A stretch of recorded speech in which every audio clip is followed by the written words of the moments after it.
What do you do? This is your Watch Space. Right now, I want to talk to you guys about Riverdale, season 1, episode 10, The Lost Weekend, and shit got real this episode.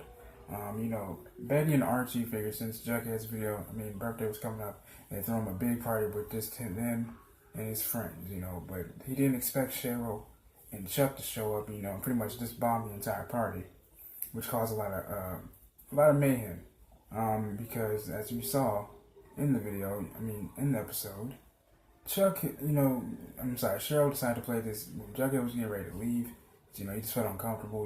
This wasn't a stop. You saw him and Betty into an argument because even Jughead said, "Have you ever noticed how different me and you were on a cellular level? Have you seen me without this damn hat? That's weird. I don't fit in. I'm weird. I'm not one of your projects, Betty. Just like you're trying to solve Jason's murder. I'm not one of those things." So they went back and forth. And so as Jughead is getting ready to leave, we see Cheryl and Chuck all of a sudden stop him. They say, "Oh, where are you going? You're the man of the hour. This, that, and the third." And so Cheryl decides to play this rendition of Truth or Dare, and she calls it, I believe, Sins and Secrets. And what they did was they both revealed, asked a question, and they ended up revealing a secret sin of a certain person they named out. And what Chuck did was, if you all recall, I believe in the first few episodes, one of the first few episodes, Chuck, was suspended and taken off the football team because of his sexual exploits with different students. He had a list, a lot of sexual exploits that every football player had with all the different students.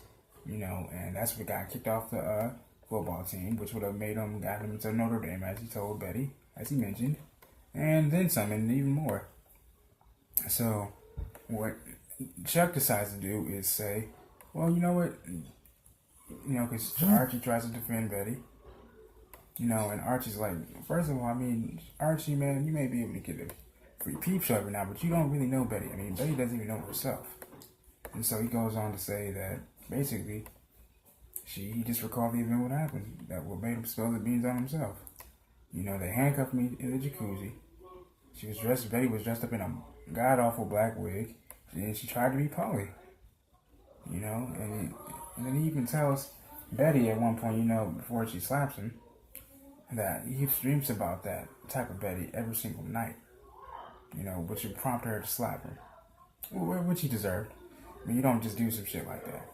And secondly, we see at the end, Jughead and Betty make up, to which we reveal that Betty has in fact been cutting her hands, which ends with a nice little kiss, things of that nature. And so then we see pretty much back to the subject at hand.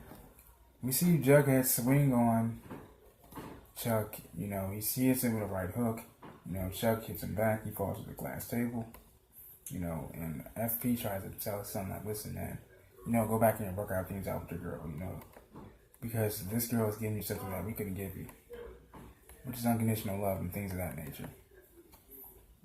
We also see at the party where Archie tried to, in fact, make things with Valerie. That didn't work. She said, remember, you ignored me, this, that, and the third. She even had a dream port on him. And then also, Archie unveiled his feelings about his parents' divorce, to which prompted him to talk to Veronica about it, Ronnie.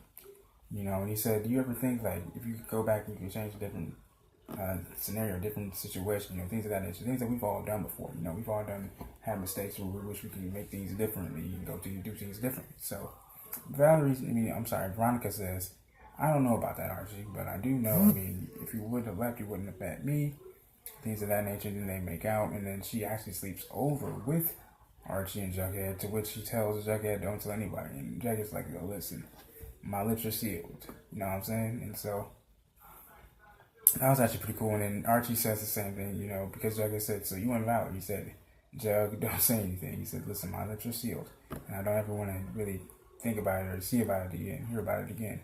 And also we saw a little cheer off between Veronica and Cheryl, because again, Veronica was the first person that stood up to Cheryl. She didn't take any Cheryl's crap, and I gotta give her props for that. And you also saw earlier in the episode where Veronica asked one of the bellhops about her parents. You know, to what you said, they're all good. They're both good people.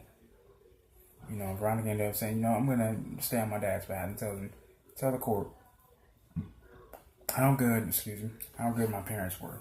Things of that nature. So everything was pretty good, Look forward to next week's episode. I apologize for the late review and things of that nature, man. This is your boy Share Speech. But if you guys like this video, subscribe to the channel. All the other jazz, man. I love you guys. God bless.